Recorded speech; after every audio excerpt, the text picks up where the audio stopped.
such an interesting day, and I'm hoping that what I will speak about will align and flow through. But it's going to be a little bit different, because we're going to talk about difficult conversations. I am going to tell you a little story, and then I'm going to tell you about how my next bit of focus in my work is about difficult conversations with young adults. Some of us have got young adults in our families, and some of us are working with young adults, or perhaps we've got clients who are young adults. And so I'm going to talk specifically about difficult conversations with them, because I believe that the future workforce does begin in our homes.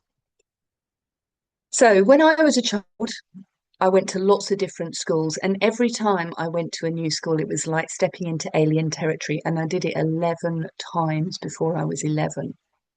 So every entrance, every door I walked through was a puzzle that I had to solve basically by myself. Where were the toilets? Who could I sit with without drawing attention?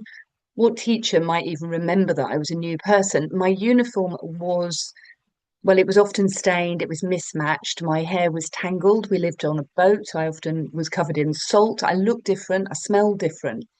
And I learned quickly that being noticed could be dangerous. So I learned how to survive, and I learned by watching first and speaking later. I learned to blend in and become invisible. And at home, my dad was really clear. I was fully responsible for my younger brother. There were no excuses. And if anything ever went wrong, it was my fault. And I never heard who was responsible for me. So I learned to stay safe by being quiet, by not having needs, by staying silent. And in my book, I write that when a child learns to feel bad about herself, then without anybody to correct that course, her wheel is tied and she's going to end up on the rocks, shipwrecked. So for years now, and I've been working with adults and children in crisis as a psychotherapist and a divorce coach. I work with parents and leaders and teams, and I see the same moment playing out in loads of different settings. A young adult slams the door and disappears behind their headphones. A junior colleague who just goes silent after feedback. Different environments, the same response.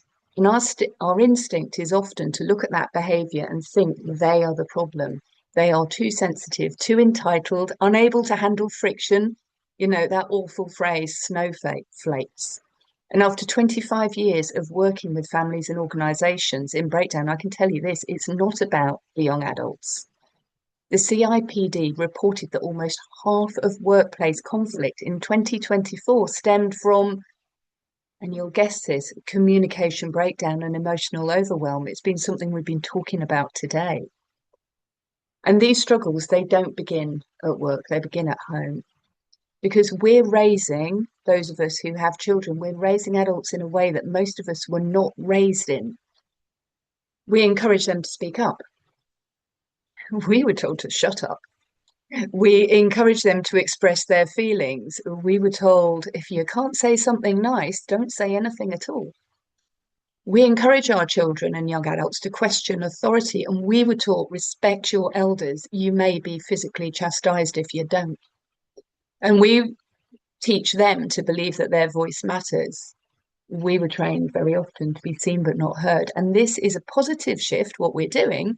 But I can see that what we've not done is prepare the grown-ups, the adults, the parents, the older generation for what it feels like when a younger person actually does this. I know in my own life, I'm so proud of my daughter that she stands up to me, but there's a part of me that goes, no, no, no, no, no, don't do that.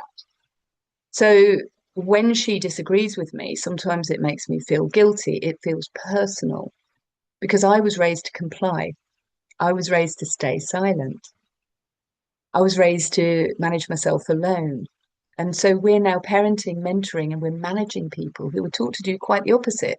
So if in your home or in your life you are experiencing this friction, it's not a failure.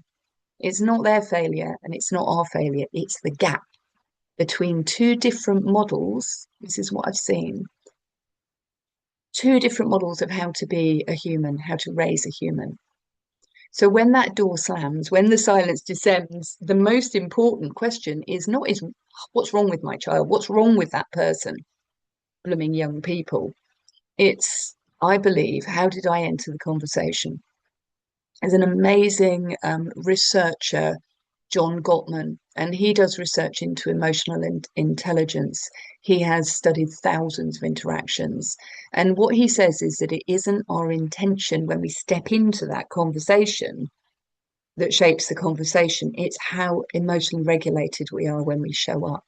And that's why when I spoke earlier about saying no, we can say no, we can be assertive, but the feelings that we experience inside or how the other person may feel it can be enormous. So what I would say is that communication isn't about winners and losers, it's a skill. That's what I can see. You know, some people here, Sandra teaches speaking or mentoring, and that's because it's a skill that we can learn. When I was writing my book, Conversations at the Shoreline, I really thought, what, how? How do you do it? We know we need to do it, but how? How do we do it? And so I created a really simple structure, which I call the Magic Three: clarify, communicate, and correct. And it's called the Magic Three because a client named it that and it stuck. Clarify means knowing what you want before you speak, not venting frustration, not delivering a lecture, not hoping that the other person will magically understand if you repeat and say it louder. What is the outcome you want? What you're looking for? An apology, a commitment to change, clarity about what's getting in the way. Most conversations fail because we arrive unclear and emotionally loaded. Hands up if you feel scared of conflict. There'll be a few people who raise because we are worried about what will happen if it goes wrong. So clarity reduces some of that noise. It allows us to compose ourselves, calm ourselves down, a bit like some of us did before we came on to speak. Yeah, a spray of perfume, a bit of lipstick. So communicate, the second part means regulating yourself before you speak. And this is a step we often skip entirely because what we say perhaps is, I'm being reasonable, so if they react badly, it's their issue. But of course, it's not. You, when you're going to communicate anything, whether it's a price increase or anything else, pause, breathe, check in with yourself. Are you calm? Are you curious? Or are you braced for impact? And then speak plainly. Not, you never take responsibility. Instead, you might say, I want to talk about the missed deadline and agree how we move forwards. Not an accusation, no apology, just clarity. And I'm going to give you here a real example.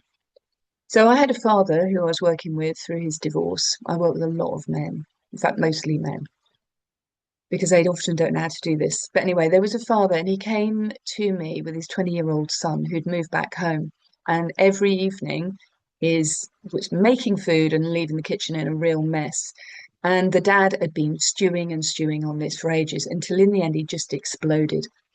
This is the polite version, but there were, I suspect, swear words involved. You treat this place like a hotel. You have no respect. And he said his son just looked at him and walked out and didn't talk to him again for several days. Well, he brought this to the coaching space and we worked on it together. The next time, he clarified first. What did he want? He wanted his son to clean up after himself, not to punish him or give him a lecture about respect. So the dad regulated and he waited till he was calm, not simmering. And then he said, I need to talk about the kitchen. I want us to agree a system that works for both of us. And his son said something, and this was the bit that kind of got me in this. His son said, I thought you were just angry at me for being here. Wow. He'd come angry at his son about the mess, but his son was worried that he just didn't want him there. And this is what happens when we clarify. This is what happens when we use the magic three. This is what happens with young people.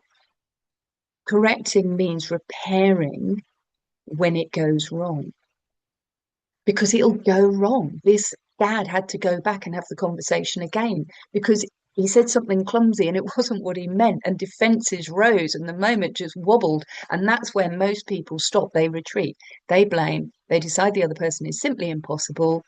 So correction, which is the key part, is the willingness to say, "Hmm, I think I started this conversation badly. Let me try again." Because when a young adult sees you recover with grace, they learn something vital. They learn that mistakes don't end a relationship, they deepen them. So what changes? When you shift your focus from them and instead look at the communication dynamic, I think three things change. First of all, defensiveness reduces because you're no longer overwhelming and blaming. Trust, oh, trust grows because you're modeling emotional regulation under pressure. That makes you safe. And polarity dissolves. This is not about blame in either direction. It's about a skill. And we don't need shame. We don't need criticism. We just need to pause, breathe, and be willing to try again. So when I was young, I learned that safety meant staying quiet, that my feelings were inconvenient and disappearing was definitely the right thing to do. Young adults at work or at home have been taught the opposite, to speak, to express, and that their voices matter. And the tension you feel is not failure, it's difference. We're bridging a gap, not by demanding change from them, but by changing how we enter the conversation, by recognizing we were raised in a different environment. So clarify what you want, regulate yourself, communicate cleanly. And when it goes wrong, because it will go wrong, correct with grace, because this is how trust is built. It's about how accountability grows. It's about how we create an emotionally intelligent workforce for 2026 and beyond. So if this resonates, if you want to explore this further, please connect with me. My website is evestanway.co.uk. I had a slide, I don't know where it is, but you can connect with me. Find me on socials, just search for Eve Stanway. Because I think the future workforce does not begin in universities or on training programs. It begins in small, uncomfortable moments when we choose to step back onto the dance floor and have another go. So thank you so much for listening today. And if anybody's got any brief questions, so I don't get thrown into the mute bin, I would love to hear from you. Thank you, Eve. And I am going to share your slide because I've got it here. And if you bear with me, I will, under my million open tabs, I will find it and I will share it. Oh, it's just disappeared again. Oh, don't worry. It was there somewhere a minute ago. Oh, there it is. Okay. What if you practice and the other person doesn't want to engage? I've been asked. Okay. So often, is it all right if I just answer this? Yeah, answer it. So people don't want to engage because they don't feel psychologically safe. And that's quite often because the conversations have gone wrong in the past. The aim of this process to clarify, communicate, correct, and being this kind of calm but not yielding space is to help the other person feel less scared. The truth is, we all don't like conflict, and that's because conflict is dangerous. We see this with animals. Look at cats, they hiss at each other, but they try not to engage. So, human society, we don't want to fight. So, when we can stay calm and particularly correct, I've tried to speak to you about this. I'd love to talk to you. Now isn't the right time. Can we have another go? I think it's like landing a helicopter in a storm. We have to be prepared to go round again and again until we hit the place that we want to land. So if they don't want to engage, we can try again. The other thing I would say, and you can talk to me, you can message me privately, if somebody is being really difficult, toxic, or abusive when you're trying to do this, they are giving you powerful information about your relationship with them. I reckon that it's a good idea to listen to your instincts and possibly step away from that one. Thank you, Eve. Right, we'll just pick up and see. I've actually recorded a podcast with Eve, which has gone live today. So I've just shared the links there so you can get to it from the website or watch it on YouTube. It's on Apple, it's on Spotify, all about difficult conversations. I'm just going back into the chat to see if there's any more questions there. So yeah, lots of lovely comments there, and just making people aware really that actually difficult conversations, and I think we discussed this in the podcast, it's not just having those conversations with young adults, which is great. We need to do that earlier rather than later, because obviously once hormones kick in and they become adults from teenagers and all those difficult things arise. But we have difficult conversations all over the place, and something you said actually resonated with me. We avoid conflict. Yeah. And I say on the podcast, my dad always said to me, just be, go with it, just agree, keep the peace, and it isn't. And that's what you said to me. You said it doesn't actually keep the peace because you're not at peace with yourself. No. So it's such an important part to play both in our work and our home life as well. You've shared obviously about those difficult conversations and your magic three. What would you so we've got somebody here, Michelle, needs to have a difficult financial conversation with my soon-to-be ex and have shied away from it for 8 months. But going to give that podcast a listen, absolutely. And I'm sure if you reach out to Eve, she'll point you in the right direction as well. It's the building up to it, I think, that's the more nerve-wracking bit. We can learn how to have the conversation, but what can you give us a tip in that? How do we get over that hurdle, that barrier that seems to come in the place and hold us back? Okay. So the barrier, first of all, the barrier is a real barrier and it's a fear barrier. It's a fear. We're scared. Part of that fear comes in our childhoods when we were trying to speak and we were put on the spot. And, children are not adults. Our brains, when we're kids, aren't fully developed. So a lot of that fear is fear of the past where we've learnt to be scared of something. It was like I'd learnt to be scared of olives because I'd tasted one and it was horrible, and I didn't realize that there were nice olives out there that I could really enjoy. Um, so we've learned it. When we start thinking about that fear as being a learned response, it isn't endemic. It isn't something we're just bad at it. It's learned because we didn't know how to do it. A bit like your tax return. If you've never done it before, you might be scared of maths and not realize that you can do it. Once you start looking at this as a skill to be learned and that people learn, Sandra, because you were in business, how many assertiveness and speaking and, how to communicate courses do people go on. So if you're feeling that fear and you're feeling, oh my God, I just can't do it, somebody in your lives who is a really good speaker who will help you coach through what do I want to say? How do I say it? And when it goes wrong, how do I stay calm? Remember, the other person is scared too. They're scared of what you're going to say. They're scared they're not good enough. And particularly with men that I work with a lot, they are just worried about getting it wrong as much as the rest of us. Okay, so if somebody's being angry or aggressive or difficult or shut down, they're scared. Stay safe, get some help, but remember you're going to have that conversation because it's going to be freedom on the other side. Thanks, Eve, and thanks